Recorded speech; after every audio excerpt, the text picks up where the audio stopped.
What's up, everyone? Welcome to this day in Philly sports history for November 12th, 2022. Lots to get to today, so let's go right into it. First, Upper Dublin Cardinal update. They beat the Great Valley Patriots last night 35 to nothing in the quarterfinals, I think it was, of the PIAA District 1 5A tournament. Yeah, think about that's a tough one to say.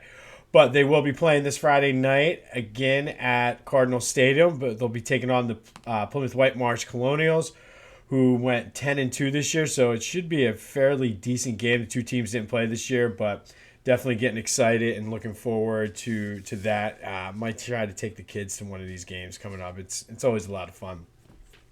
Big win for my Temple Owls, and what a game going back and forth near the end. I think two things might be true. I think Temple might be a little bit better than the team that played Wagner and lost. They did have a big lead in that game and kind of lost it late. So they could be better than that team. And maybe it could be a little tough of a transition coming from the Jay Wright era for Villanova. I think both can be true, but it also does not take away from the Owls in that win last night. They played pretty decent. Yeah, Villanova didn't really shoot that well, but I attribute a lot of that to the defense. And if you watch that game closely, they definitely were not playing the typical Temple defense, the matchup zone that John Chaney made famous years and years ago. But they were playing tough, in-your-face man defense. So I was very, very pleased with what I saw. The guards played well. I'm anxious to see what Reynolds does. Like, he could be their big guy that they need to kind of step up to balance things out. He played well. He got into foul trouble, so hopefully he can get that cleaned up. He is only a sophomore, so maybe as the season progresses, should be pretty good. But good day for Temple Nation right now, and we will take it. It's always good. Something that came up in the game last night that on my text chain I have with a couple guys, which I thought, to be completely honest, was more common knowledge, I guess, than what it was, is that Temple is the number 5 winningest college basketball program in NCAA history. Only Kansas, UNC, Duke, and Kentucky have more wins. And I was aware of that. Apparently not everybody was. So, yeah, I mean, Temple, they have been playing basketball since the late 1800s, early 1900s. And there for a while, they were number 6. St. John's was number 5. And there was a point in time where they kept going back and forth, but now, recent years, St. John's has kind of fallen off, and now Syracuse and UCLA are kind of battling back. I want to say UCLA may have been battling with Temple at one point too, but they've always, as long as I've been watching them, which has been since I was a kid, they've always been one of those top 5 programs. So it's interesting that, like I said, I thought that was more common than what it is. So for those of you who didn't watch the game and weren't aware of that, Temple is the number 5 winningest program in history. Syracuse and UCLA are right behind, like 5, 6, 7 games behind. But Temple really had 2 extended, really good runs. They had the Harry Litwack era, which was in the 50s and 60s. I think he coached into the 70s, but they went to 2 Final Fours in 1956 and 1958. And they were the only 2 times they went. He's a Hall of Famer. He's shares the name of the court with John Chaney. And John Chaney, he was the other extended run where he went to 5 Elite Eights and just could never get over the hump to make it to the Final Four. I do have on my other podcast, Back to the Future, once we get into March Madness, I have a whole lot of what ifs for that whole Temple, when I was there, that whole Temple era, but even going a little bit further back with Aaron McKee and Eddie Jones and Brunson and all those guys. So stay tuned for that. And if you're not already, like and subscribe for that podcast as well as this. But good win for my Temple Owls. Got the Flyers playing a matinee today. The Sixers playing tonight. I did see at one point yesterday, Doc Rivers was trending on Twitter, so I got really, really excited. And it turned out it was just one of those guys that paid to get the blue check on Twitter, paid the $8 a month or whatever it is, started a rumor, and here we go. So Twitter is definitely going to fall. I'm not sure what's going to happen there, but thanks, Elon, for that. It got me all excited thinking the Doc was fired. But I think hopefully that's coming. But let's get into this day in Philly sports history. November 12th, we're going to go back to 1990. The Eagles played the Washington team at Veterans Stadium on a Monday night. This is known as the body bag game.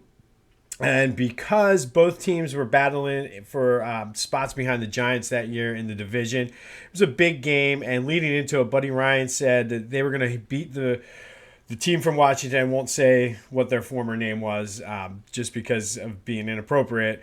But he said they're going to beat them so bad that they're going to need to be carted off in body bags. And they delivered on that promise. They were hard hitting. And at one point, one player on the Eagles, you could hear him say, hey, yell to the sidelines for Washington, do you need any more body bags? But more so than that, they played well on offense. So Heath Sherman scored 2 touchdowns.